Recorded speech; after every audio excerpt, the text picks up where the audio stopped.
Welcome to the Level Up Your Band podcast, episode 100.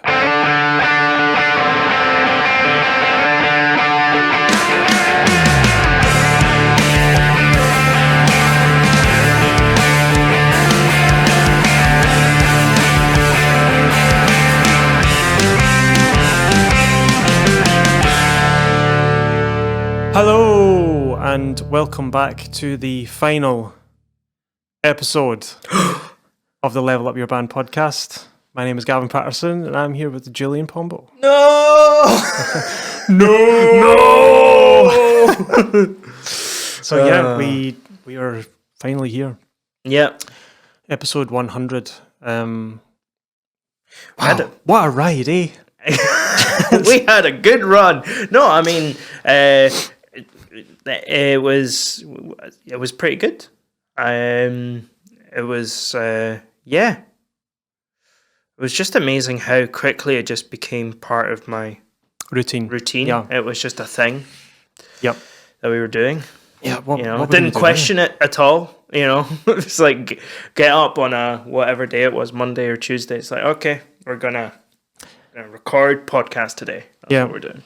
So yeah, this is our final episode. So I thought we would just talk about some of the different episodes, some of our favorites, some of our biggest takeaway moments, things like that.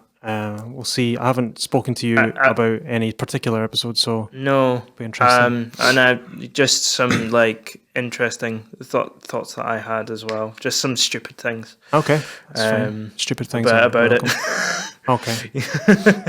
But anyway, nothing to do with the subject matter. It's mostly concerning myself. But I forgot to ask, how are you this week? Yeah, I'm good. I'm excited. Just in general, because things are, busy with teaching, working, other things like that. Mm-hmm. I've started writing like a D&D campaign for some friends, so that's in my head at the moment. So I'm having lots of fun with that. Just in general, Nice. things are good. Yeah. Good. Just trying to get this podcast wrapped up. Just been thinking about what comes after. It's funny. Like where do podcasts go when they end? Yes, they stay on the internet. Yes, they do. Now I'll just delete the whole thing. I've been speaking to a few people about the podcast, and I run a podcast. And I'm like, oh, cool, right, okay. And I'm like, oh yeah, we're just about to do our 100th episode. I'm like, oh my god, all right, cool. So I'm like, we're wrapping it up. I'm like, oh, okay, right. Because obviously there's some people I know haven't, they didn't even know that I did a podcast. Yeah. And it's like, you're on your 100th episode? Oh my god. Yeah. It's because we accidentally, I came up with the idea driving to a friend's house. I was listening to another podcast and it was talking about people starting podcasts to help people solve different problems. So I thought, well, I run a studio and encounter a lot of musicians, and I see a lot of recurring themes is like they always come in with problems. The same problems. It's literally different bands, same problems every time. And I'm like, I could maybe start a podcast addressing these problems. Like, this is something I've noticed. So that was in I want to say August 2019, September 2019 is when I thought of the idea. And it took a few months to get ideas for names and logos and asking you if you wanted to do it. And I think we started recording in December. Yeah. And January 2020. And we were full swing recording in January 2020. Yeah. And February. And our first episode came out, if I look here on the old Spotify, I think, I just realised that episode 1 It's not on Spotify. It's not on Spotify. That's but the really second weird. episode came out on the 11th of March, I so it think must have been a week before, which is the 4th. Let me look that up. Quick math. I can't do the quick math. I'm going to use my calculator. Oh my god. 4 plus 7. The 4th, yeah, you're right. This guy with the maths. So the first episode came out on the 4th of March, which was, if people will remember, 2 weeks before the first lockdown. Yeah. So when I released that episode, there was threats of things happening with the big old coof, and we were like, okay, we'll keep making episodes, and then I had to move in with you for 5 weeks because you had been at a gig. Because I'd been at gigs, and I live with people at risk. And yes, the whole thing was really, really new. Nobody really knew what was going on. Yeah, so we were recording episodes in your house for a bit. Yeah, and it felt. At the time, it was fine because we're like, oh, we'll get back to this within a month and it'll be all right. Yes. 21 months later. So here we are. So I decided to make a podcast helping musicians with live music and released it in a time where live music had stopped. Yeah. Couldn't have had worse luck. But this being the internet, this should last well into the future when 100%. gigs are thing. I'm gonna be, I've got a lot of students to play band instruments, guitars and bass and things like that. And if they're gonna start a band, if they come into a lesson and they're like, hey, I've started a band, I'm gonna be like, I've got a podcast for you. Yeah, I've got that I recorded 100 with episodes. A friend. Yes. Check it out. Yeah. Or I co-hosted rather. Yeah, it's a good resource. I think it's a good resource. Yeah, I'm proud of it. So yeah, we'll have a wee chat about some of our favourite ones. So what would you say was your favourite episode to record? Maybe not necessarily favourite episode to, like, in terms of content, but just the favourite topic or something. The one that I think I had the most fun on, they've all been fun, but I think the one with them, I just remember laughing a lot and just having a good time was the How to Deal with Roasters episode. Okay, yeah. The story behind that. Episode 13. Lucky 13. Oh boy. That was actually inspired by an interesting situation I had encountered quite recently, really. Yeah. It was it was wild. Basically, I'm still keeping it quite anonymous. I joined a band. Person running the band was a bit unhinged, and there was a couple of problems. And I decided to leave, and then the whole leaving process was really drawn out and difficult. Yeah. And then I got thinking, like, this isn't going to be the only time this is going to happen to me. This is going to happen more often. I've learned a lot of lessons from this. Right. I could pass this stuff on to other people if they ever encounter this situation in a band, or, like, how to even stop it from happening. But yeah, no, I really enjoyed that episode. It was quite cathartic for me as well. I think we recorded that in your house, yes, if I remember right. So that was we sit down to talk about roasters. What is a roaster? I hear you ask. A roaster can be a problematic person within your band. Yes, it's a very Scottish way of saying annoying person. Annoying person, yeah. Yeah. Yeah, that was fun. Yeah, that was way back. And if I remember, we didn't redeem the roaster till, like, ages after. So that was episode 13. And when did we redeem the roaster? Like, and I hear you ask, like, what do you mean redeem? I'm scrolling. Redeeming the roaster. My God, it was like dozens of episodes later. I think it was quite late. It was quite late, actually. I think it'll be like in the 80s somewhere. Do you think so? I think so. All right. My goodness. I'm scrolling through like 65, 67, 68. My guess it's in 70. it's in the 80s. Oh my god. That poor roaster wasn't redeemed for a long time. Nearly 2 80. years. Yeah, I think you're right. 84, 5, 86. Good grief. Yeah, we let that roaster sit and think about what Think it had about done. what you did. Think about how you've impacted people. Yeah, so the description on this is Gavin and Julian talk about how to handle a situation in which one of your troublesome band members claims that they have changed and promised to do better. They also give advice for when you may have been the problem. Yes. And how you can go about showing your bandmates that you'll do better. Yes. Facing the roaster deep inside yourself. That's funny. Yes. So hopefully they learned a lesson. No, I enjoyed that episode. I think that's quite a lot of problems in bands come from like lack of communication, I feel, and people having a preconceived notion of like how they should act in a band as well. I'm thinking of like, Spinal Tap. People watch Spinal Tap and go, "That's real life." Yeah, that or they watch,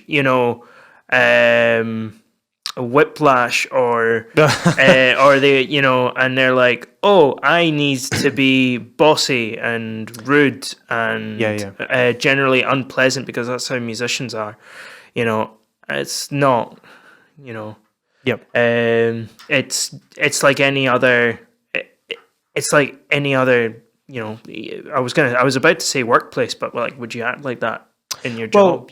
I would say like Whiplash is a extreme caricature. Oh, 100%. Because I have met people and have been taught like that with those types of methods, but nowhere near as extreme. Yes. Elements of it. Yes. And Spinal Tap, the reason why people find it funny is because little bits of that are true and do happen. Yes. Like The Office, Ricky Gervais' The Office. Yes. It's never that wild, but there are elements like that. Yes. That's why it's funny. It's an exaggerated form of it. So people maybe think that the exaggerated thing is how you're supposed to act, especially when you're 18. You're stupid. You're like, oh, that's kind of like a model for how to act. Yeah, that's how bands are. They look at like the Liam and Noel Gallagher, and they're like, "Oh, that's how I should be." No. Oh no. But my favourite episode, which I don't know, just sprung to mind there. My favourite episode was episode 32, instrumental part 4, keyboards. Because I had to dig into old knowledge that I forgot about. So that was quite fun, revisiting, because I used to play quite a lot keyboard, and I don't play in any bands anymore. But I played like pretty all right gigs in all right venues. I think the biggest venue I played was the O2 Academy, which is not bad. In Glasgow, it's quite a big hall, maybe holds 3,000 or 4,000, maybe, fully packed. Something like that. It wasn't fully packed when I played it. But, I played enough. It wasn't just like playing in the house. I was like of the same level as I am on drums. And then I just gave it up. Well, I didn't really give it up. I just stopped playing. Just because all the bands I was in, I was playing drums. There wasn't any need for me to play keyboard anymore.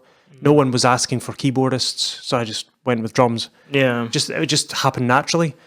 But when I did that episode, it had been, that was the 30th of September 2020. And the last gig, roughly, that I played on keyboard would have been in 2015. Gosh. So, yeah, quite a while. Roughly 2015.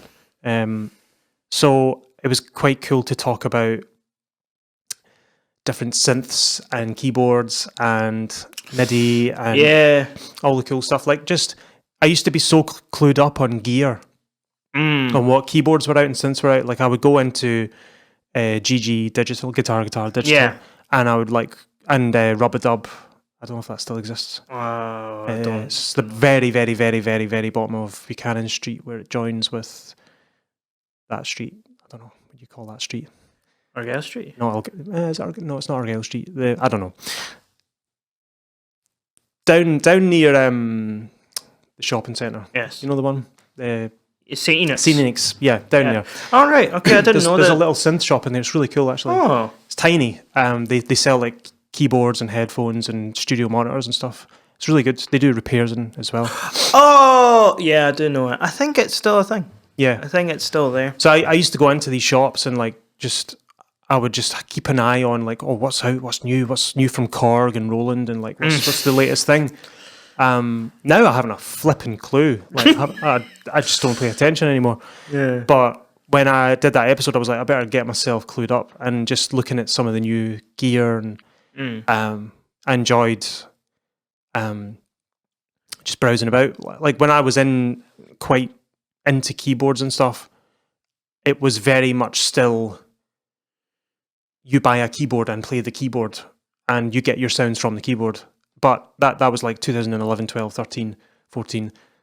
But now it's changed a little bit. It's changed a lot. So it's kind of like the 90s, everyone used MIDI boxes with sounds on them. And then really good keyboards like the Korg Oasis and the Korg Kronos and the Yamaha... see, I'm blanking because I'm so like far removed from it. I wanted to say it was like DX something, but it's not. Don't think the it's DX7. That's from the 80s. Yeah, I'm talking about the the workstation keyboards that they use nowadays. Right. They all have sounds built in, and you can build your own sounds on it and stuff. But now people are, because computing power is so advanced now, so quick, and you're talking about latency is so low. People are using solid-state drives all the time. There's a solid-state drive on the Kronos from 2011. That's quite insane. That's pretty. So the latency is so low on PCs now. You can, like, people aren't really buying keyboards for the sounds anymore as much. They're more buying controllers, and they're using a DAW with patches on it, or they're kind of going back to how it was in the 90s. They're using iPads or with GarageBand on that's it. the thing. Yeah, like the band that I play in, Gilbert uses a Nord, but it's basically just a controller, and he has everything hooked up to his iPad. Yep. Because you can do that now. You couldn't do that 10, 15 years ago because the latency was ridiculous. His setup it's insane. It's so clever. Yeah. You know. Yeah. It's amazing what you can do now, and I think that's why I found it a bit fun, because I was discovering some new things. It's like the last workstation keyboard to release, it was a big revolutionary thing, was the Korg Kronos, and that was in 2011. And I don't think they've updated on it. There's a Kronos 2, but it's basically just the same keyboard, but it's got a couple of more sounds on it, but essentially it's the same thing. Yeah. But the world of VSTs has just completely exploded. Just the stuff you can do now. Real-time processing. You can do things like, for example, we've talked about VSTs as well on another episode. The importance of VSTs, I think that's what or why you should care about VSTs. I think, was that after the instrumental stuff? I don't know. Yeah, I remember at the time I was like... yes, it was. It was episode 38, why you should care about VST. So, when you're in a studio and you have a band in or whatever, and you ask your engineer, hey, can I get some reverb? In the old days, they'd go, sure. And they would turn a little knob on their desk, and it would send your vocal track to a wee reverb machine in a rack behind them, right? And that would then get sent to your headphones. Yeah. But studios like that are becoming more rare, and everyone's using computing power. It's more of a novelty now, really. So now it's cheaper to buy just a computer and an interface and use all your internal effects. However, the drawback of doing that is computing power needs to be really good, because if someone goes, hey, can I get some reverb?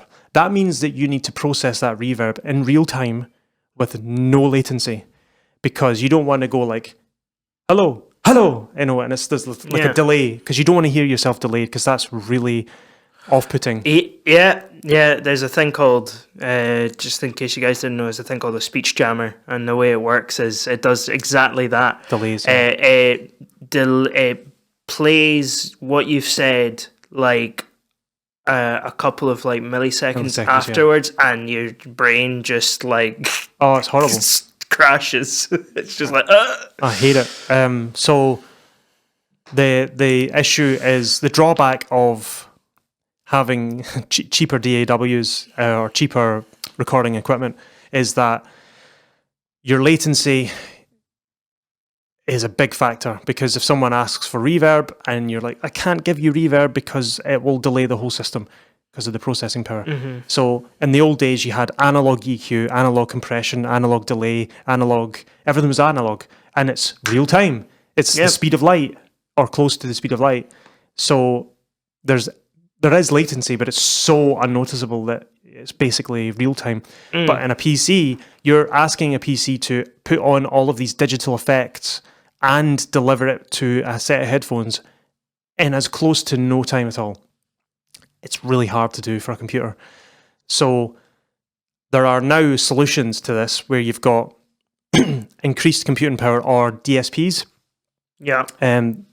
People were using DSPs maybe about 10 years ago. They're kind of going out of fashion now, because it's because 10, 15 years ago, computers were just not powerful enough to process all that. So you needed to buy a digital sound processor, which dealt with all your plugins, basically, all your processing power separate from the DAW. So what it meant is that you could get as close to real time as possible, but these DSPs cost like $5,000. But now you can get PCs that are fast enough to do it straight in the box.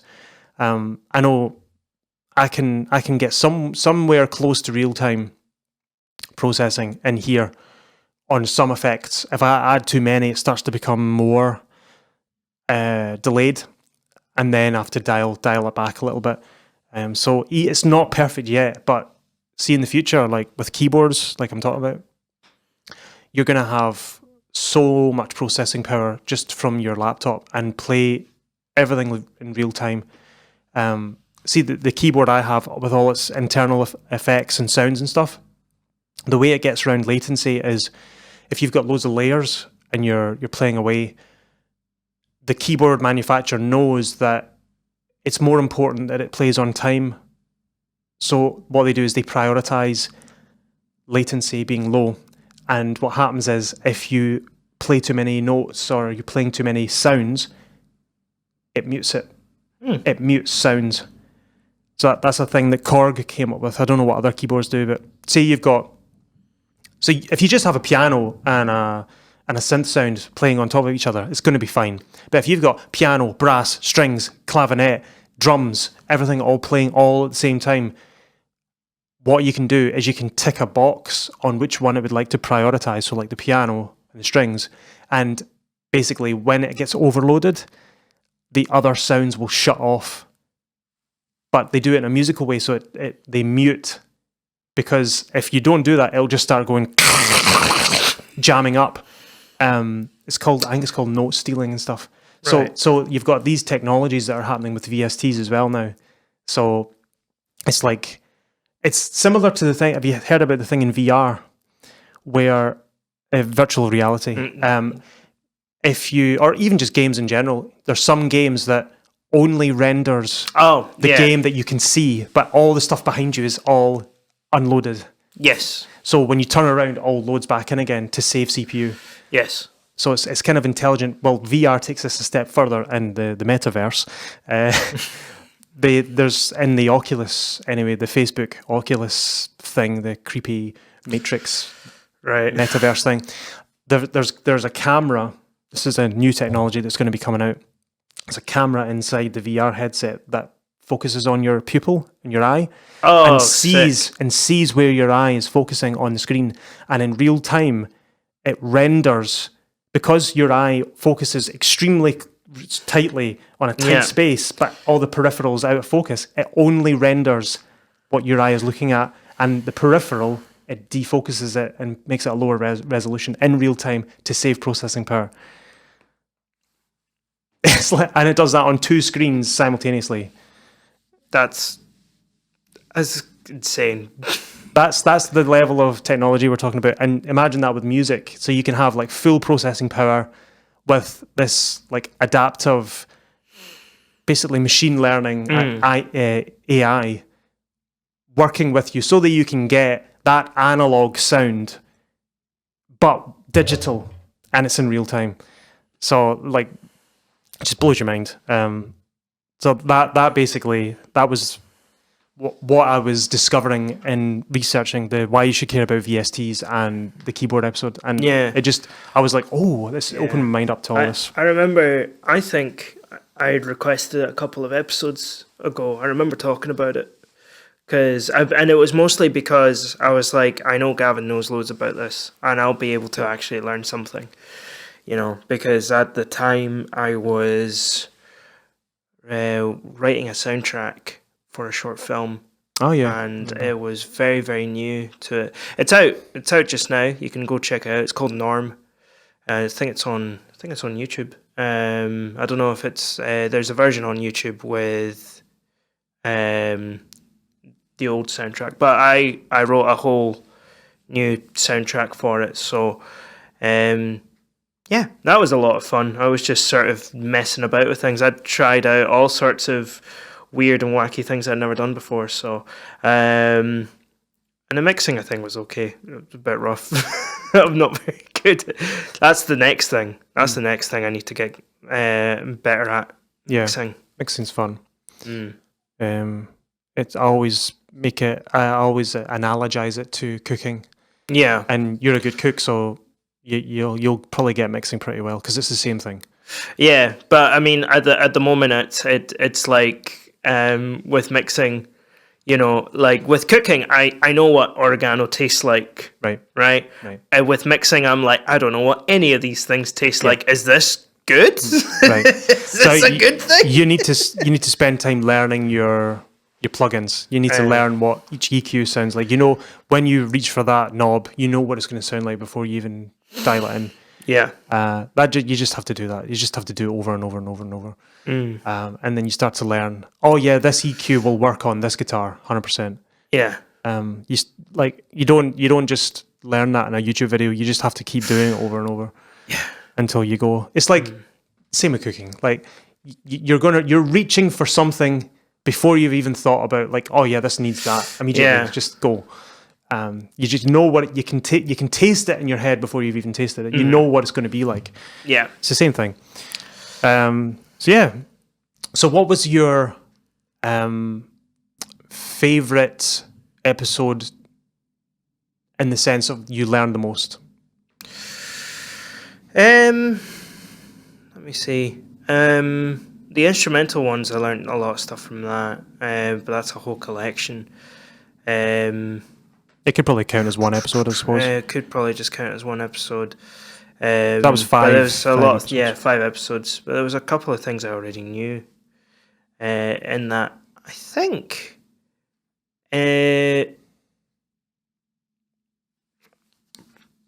Actually, probably I was about to say a mental health one that we did, because it was actually quite. I'm going to bring the tone down. Okay.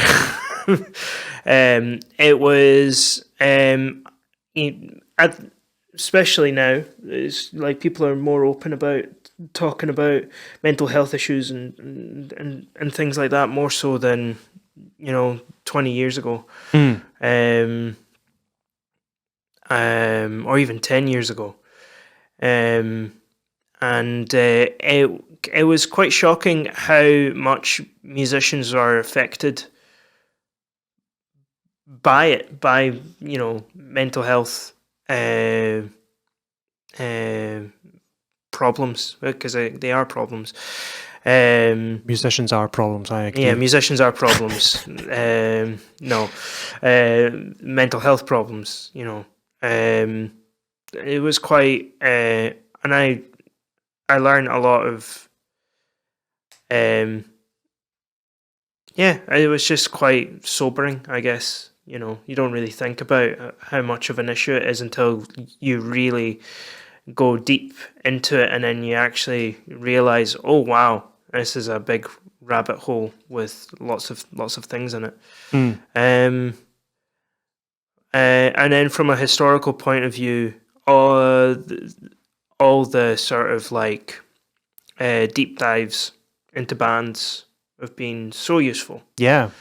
So we've had, how many have we had now? I had a few. I made a playlist for those of you who are on the YouTubes. I put together a playlist, a collection of all those episodes. Oh, cool. So the first one I think we did was Jefferson Airplane. Yeah, I was going to say, and I can't remember the next one. I think, was it Dream Theater after that? I think it might be Metallica. Hold on, let me get the playlist up. That'd be Dream Theater is quite late on. So the first one was Jefferson Airplane. The next one was Muse. Then the third episode was Dream Theater. Then American Football. Then Weezer. Then Tramp Stamps. Yes. So yeah, that's 6 episodes. I think it's they were good fun. Enjoyed them. Yeah. 6 interviews as well. 6 interviews as well. Gosh. Yeah. But yeah, I learned. I like history anyway. I like looking back and seeing how people did things and then how they overcame problems. But there's so much you can learn by actually looking at a band. Yeah. Quite critically, and then seeing what did they do? What did they do right? What did they do wrong? And just by doing that, you can avoid a lot of, or you can anticipate a lot of problems that you're going to have in your own band. Which I think is really, really important. A lot of them repeat the same behavior as well. 100%. Yeah. 100%. There was a couple of outliers that were different. Like American Football was just guys that had been like making music for ages and then recorded an album and then just went right, bye, and then didn't do anything with it for like pretty much 15 years. As you do. And over that time, it grew arms and legs of its own, and it did its own thing. Yeah. But looking, certainly Jefferson Airplane, all the drugs, and much like just lack of transparency and people not talking. Yeah. All the bad things. Communication is so important. Anyway, go back and listen to the episode. Yes. I think my favourite episode in terms of things learned, it's got to be the interviews. I think just not any particular one. Like I've learned things from all of them. Yeah, no, you're right. So I'm thinking like. Something I didn't really know or appreciate beforehand was the importance of mailing lists. So Graham Rory, the episode with Graham, which was episode 37. Yes. That was a really good one because we were like, Graham, what's your secret? And basically his big emphasis was mailing lists. So he, at gigs, at events, festivals, whatever, would collect people's email addresses. If you want to be informed. I'm not going to do it in his accent. Yes, he's got a cracking accent. Listen to it; it's so good. Best. He would just. I was going to say he should record an audiobook. I would listen to it. Oh yeah, I would totally buy that. So he would collect as many emails as possible from people at gigs or whatever, and then have a really well thought out, well planned email newsletter strategy thing. So he would constantly keep them informed, and basically discovered that in doing that, it's so much more effective than anything you can do in social media. Email marketing is still way more powerful than social media. Social media is just like the kind of icing on the cake. It's superficial. I think everybody knows it's superficial in some level, but emails feel a wee bit formal, a wee bit kind of a little bit reminiscent of the old-fashioned writing a letter. Yeah. Feels more personal, more business-like. Totally. So when you receive one, it feels more official. But if you put out a post on social media, it's like getting a newsletter through the post box. It's trash on social media. Oh yeah. It's like fast food version of letters. Yes. It's not as. Do you know what it is? Right, like the mailing list is like a formal newsletter that's get sent to you like every couple of weeks or whatever. Yes. And then on social media, it's the crappy advertisements that you get through the letterbox. Domino's pizza. Oh man, they just go straight in the bin every time. Yeah, I know. Yeah, so pointless. I'd love to see Domino's bill for paper. They must spend so much money. On top of that, it's that kind of crappy, like plasticky paper, which is just. Yeah. Anyway. So like that was a big takeaway for me, like learning that the importance of emails, mailing lists, and think, oh God, like I basically don't have a mailing list. Okay, we should maybe try and fix that. And how do you go about getting an email without seeming scammy or spammy? Yeah. As well. Scammy and spammy.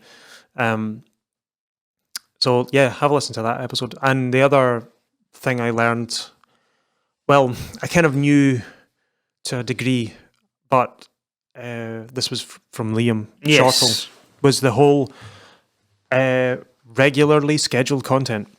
Mm-hmm. Now, when we thought about it, I'm like, well, yeah, that's how people have done it for years. Like your favorite drama on TV comes out once a week, or your favorite soap is once a day, or whatever. Yeah. It's regularly scheduled programming. It's been tried and tested for like 50, 60 years. Yeah. And he did that with his music, and it worked. Yeah. He didn't just drop an 18-track album in one day. He did it over the course of 2 years. He just slow drip, drip fed it to people. With really good, inexpensive video. Mm-hmm. So he wrote, rehearsed, recorded, edited, and released a video every 3 weeks for over a year. Mm-hmm. And did it for very little money. Yeah. And I was like, wow. And he kind of stumbled upon that structure. He just did that because he thought, oh, I'll do this. This is cool. He wasn't like, I'm going to do this strategically, blah, blah, blah. He just kind of happened to do it and went, oh, this works really well. Yeah. So it was lucky and really clever. Yeah, no, totally. That was, and at the same time, it was always like in your face, because it's like, the thing I learned from that is always be mindful of what other media sources and things, what people are doing, and keep that in the back of your mind, because I'm thinking of like YouTube. People were just releasing, it wasn't like a haphazard video every now and then. It was like you expect a video every Saturday, or expect this thing to come out every other day. And now it's like, for a lot of channels, the standard is daily. Yeah. content, it's just constantly all in all the time. And I think that's the way it's going to have to be with music as well. Like, here's a track, Yeah. give it a couple of 1 or 2 weeks. Here's another one. Here's another one. Yep. And then, oh, look at that. Let's it's like a TV show, really. It's like, here's an episode, here's an episode, here's an episode. Oh, you want to listen to you want to watch all of these episodes back to back? Here's season 1. An album's basically just a season of television. So yeah. Well, the other side of that is the realization from that interview, and just thinking about it more generally, is the realization that everything's changed. So, like in the old days, it was you wrote songs, you got signed to a label, they would put you in a really expensive, rare recording studio. There weren't that many recording studios back in the 60s, like kicking about big, high-class ones. There was only like 2 or 3 in the whole country, in UK anyway, that you would go to in the 60s. And they were top of the, cutting edge technology, and it was only certain people in lab coats that could operate the machines. Like nobody, it wasn't a common knowledge thing. So it was very heavily gatekeepers, all that. Yes. So that was a thing, and you went on tour under the label, and then you would promote your new CD that was your new vinyl that was recorded, and that method of doing it lasted, from the 40s all the way up to basically the 90s. So that obviously the formats changed, obviously, because it changed from mono to stereo. Then it was from shellac wax recordings to tape, magnetic tape, and then eventually to digital and CDs and vinyl and all that. But the format didn't really change up until the 90s, and then computer technology took over, and everything became more digitized. And then equipment in the 2000s, it was insane, because you could, for the first time ever, get recording studio quality gear for the price of what would have been like a cassette recorder, the same price. But the price of a cassette recorder in 1970 is probably about the equivalent of an interface nowadays. Yeah. But the interface nowadays is higher quality than anything that the Beatles ever used in Abbey Road. And because the cassette recorder is now vintage equipment, it's probably more expensive. Yeah, I had a little cassette recorder when I was a kid, and it was maybe £50, £40 at the time, and you can buy a single channel or double channel interface for about that nowadays, secondhand on Gumtree or whatever. Oh, right, okay, that's not too bad. You could probably get a Scarlett, 2-channel secondhand for £50 easy on eBay. So what happened was with the little tracking device that everyone carries around in their pocket, also known as an iPhone.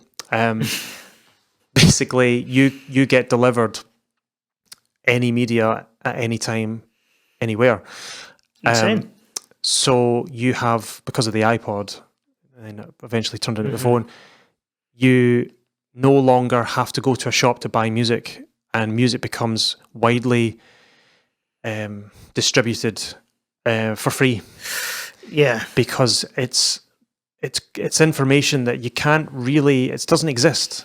It's digital information that can be passed to and from different people, although easily. That being said, I think with things like, I'm going to sound like such a crypto bro right now, but I'm not into that kind of stuff. But it'll be interesting to see what people do with NFTs, and if that's going to impact music in some way. Yeah, maybe. Yeah, but that's something to maybe. Yeah, that could be the next thing. At the moment, people are just making ugly AI art, which is a little bit, yeah. Some of it is, but the big studio format where you needed like £500,000 to buy a mixing desk, it's no longer required. Like people were taking out like £10 million loans to build a studio in a dying market, in a market where you could buy a recording setup for like $2,000, a really good one for $2,000, when you were taking out tens of millions to build a studio. That's like, well, why would you do that? Why would you go and there's no reason for that anymore. So the money, there was no incentive anymore, because you're giving, now that these tech platforms exist, you can get music on these tech platforms for nothing, and the music was being recorded in multi-million-pound studios, but now the technology is so advanced along with the tech platforms that anybody can start a recording business for very little money. So why do we need these big format studios? Why are we spending so much money on recording albums when we're going to give it away for free? So the whole thing changed. So now you've got people still screaming and shouting like, "Oh, Spotify don't pay enough." In my opinion, they're stuck in the old model still. That's like, there's too many cars. We need to stop making cars and go back to the horse. Like, we need more horses again. Horses were better. It's like, it's really difficult. It's you can't go back now. You cannot give something away for free, music, for so long, and then say, "Oh no, we can't do that anymore." Everybody would have to do it at the same time. No one's going to do that though, because Spotify. The reason why Spotify is so good is because it delivers. You can get access to basically all music recorded since recording music was a thing, in real time, anytime. Like, the reason why Spotify has done so well is because it's so damn good, and there's no getting away from that. And if they suddenly start charging the same amount as they charged back in the 1960s for a record, people will just get it somewhere else. It's the internet. They will get it for free somewhere else, and then Spotify will just lose all its business and then go out of business. That's it. Yeah. What's the point of? We're past the event horizon. There's no going back now. It's like in the black hole thing where the light goes in. Once it gets past the event horizon, it can't escape anymore. Yeah. We're past the point of no return with digital streaming, and people still are bleating about musicians that aren't paid enough. Like, I quite agree, but you can't go back. We cannot go back to the way things were now. Yeah. Now, what you can do is adapt. You can adapt, and you can reframe it. You can say like what we've done, and we've said to a lot of people to do, is to recoup some losses or recording costs or something. Release it on a platform where it's pay to listen for a few months, and say, look, we put really a lot of work and a lot of money. We're independent. We're not signed. This was our own pocket money, essentially. Yeah. Here's the album. If you want to listen to it, it's £5, it's £10, whatever. But after 2 months, we're going to release it on Spotify like everybody else. But just, if you want to support us, we'll release it early for our super fans. Like, you can do stuff like that. Yeah, I mean, like, that's how people are using Patreon now. It's just like, you're giving this band money, and then, because you contribute a certain amount, you get the album early. Here it is. Everybody else has to wait, sort of thing. So it's like once the technology comes out and it's revolutionary and it changes people's lives and it makes such an impact as streaming has done, or airplanes, or cars, like, you can't go back. It's impossible to go back. It would have to be a catastrophic, world-ending event for things to go back the way, like people start traveling on boats to Australia again. Like, it's inconceivable that anyone would do that. As a means to get in somewhere, not just to go on a fun cruise. I'm talking like as a means to get there. We're going to Australia on holiday or whatever. Like how my grandparents moved to Australia, and it took them 5 weeks or some crazy number to get there. Yeah, when you think about way back, you would be on a boat for months. Yeah. If going to America, A it would be sailing like boat. 3 months. Yeah. Concorde could get there in an hour and a half or something ridiculous. So yeah, I'm not saying like that it's right. I'm just saying that if you're too unwilling to adapt, you'll get left in the dust. You need to embrace the change and try and adapt and overcome. One of the things that I've learned really with the help of this podcast as well is that it's actually much easier to sit and go, it's not fair. This is bad. I hate it. Rather than that's easy. It's so much harder to actually go, right, this is the problem. Cool. Let's try and figure out a way out of this. That it's just a fact. That just takes far more energy and time and will.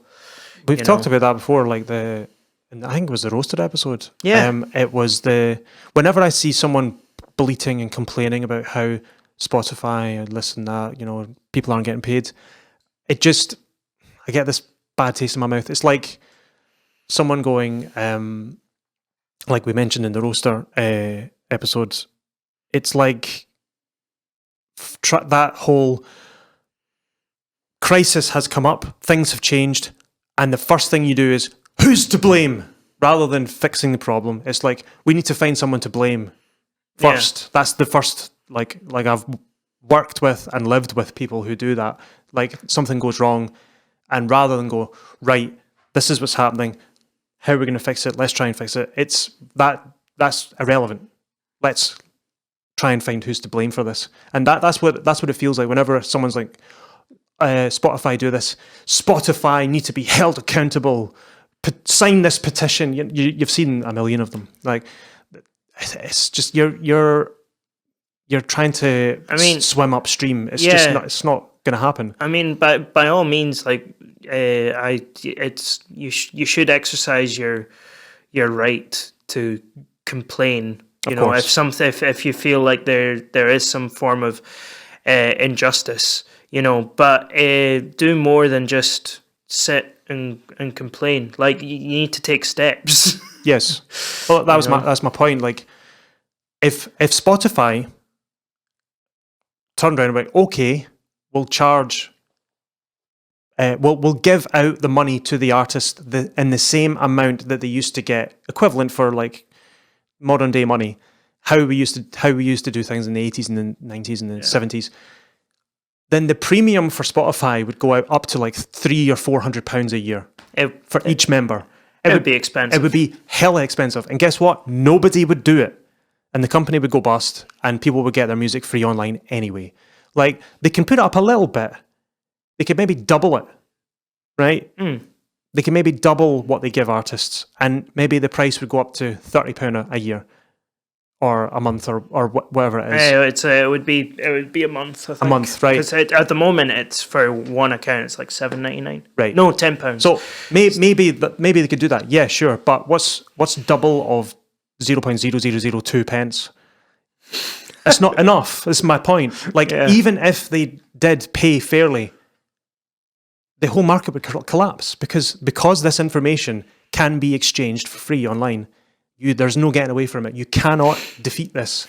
And when I see people moaning about it, that's get over it. Things have changed. You don't live in the 70s anymore. Like, stop being so bitter. Oh, it just drives me nuts. Like, adapt. Try and change. Try and figure out how to do this. Mm-hmm. It's just whining. Yeah, it's positive action rather than like it's tough. Yeah. I think that's, but that's the thing that people don't realize. When you tell someone to, like, stop being upset, it's like, stop being upset, and it's basically stop sulking. Stop just sitting there and being annoyed for not doing anything about it. It's be annoyed, but take steps to do something about it. Yeah, totally. You know, and I think that applies to all parts of being a musician. You know, being in a band. You know, if you're thinking back to like the episode where we're talking about getting gigs and stuff like that, people aren't getting back to you. It's so much easier to just sit and go, "Oh, no one likes us. Yeah. Oh, we should just give up." You know, and it takes much more energy to actually, you know, be like, "Hey," you know, chasing up emails. It takes time and energy to just be like, "Hey, still haven't heard from you. We're still interested in playing," you know, stuff like that. And if you want to really hold, I don't know, venues accountable and things like that, then rally up some bands, you know, and like, who feel the same way. Yes. You know, and try and do something about it. Yeah. You know. Yeah, I still think musicians should be paid fairly, based on what they're delivering. Yeah, it's like any other. It's like any other service, you know. Like, Does a crappy wee metal band from Glasgow deserve to be paid the same as Paul McCartney? Absolutely not. No, they don't. Exactly. Like in the same way that like a guy who works in a fish and chip shop shouldn't be getting paid the same amount as Gordon Ramsay. Right. Or right. You know, I was about to say Jamie Oliver, but never mind. No. Yeah. I mean, it's just you get what you get back what you put in. And if you're putting in loads of effort and you're delivering a really good product, and you establish genuine fans, that you will get rewarded naturally. Obviously, there's corruption in labels and all this stuff, but because there's plenty of stories of back in the past, you don't hear it so much nowadays, but of people getting ripped off. Oh yeah, but and especially like back in the old days where everyone was getting drunk and high, and they didn't know what the managers were doing behind their backs. I mean, like a classic example. I wish we'd done Blondie, because they got wrecked by their by the contract that they signed. Right. Don't know about that. I don't know the specifics of it, but I just remember they basically they signed a contract. They didn't read it closely, of course, and now the label that they were signed to gets so much of their money, and they hardly get anything. Yeah. So it's been going like this. As long as human beings exist, you will get corruption and greed. But what can you do? You've got to keep treading water, keep trying. But yeah, I think that's the general sort of message of the podcast over the last 100 episodes is sometimes the odds are stacked against you, but you still have to keep trying because you love music. You want to keep making music. And yeah, it can be hard playing gigs all the time, releasing new music and not getting that response that you maybe expect. Yeah, without romanticizing it too much. Like any endeavor is basically just a reskin of like the hero's journey in some way. Mm-hmm. You know, that's why we empathize so much with classic myths and folk stories and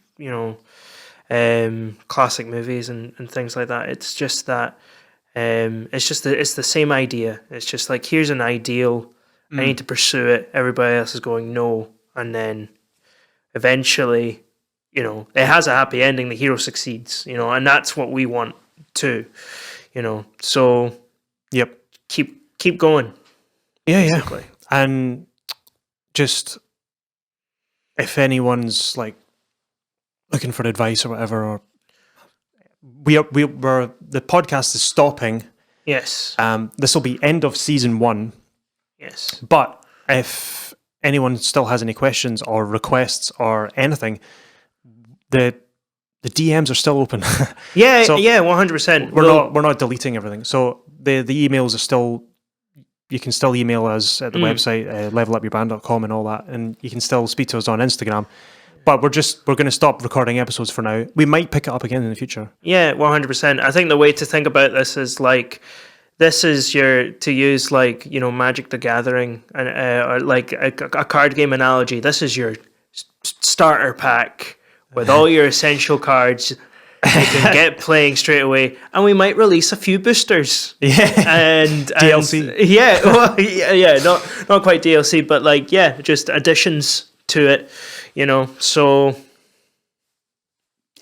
yeah. So,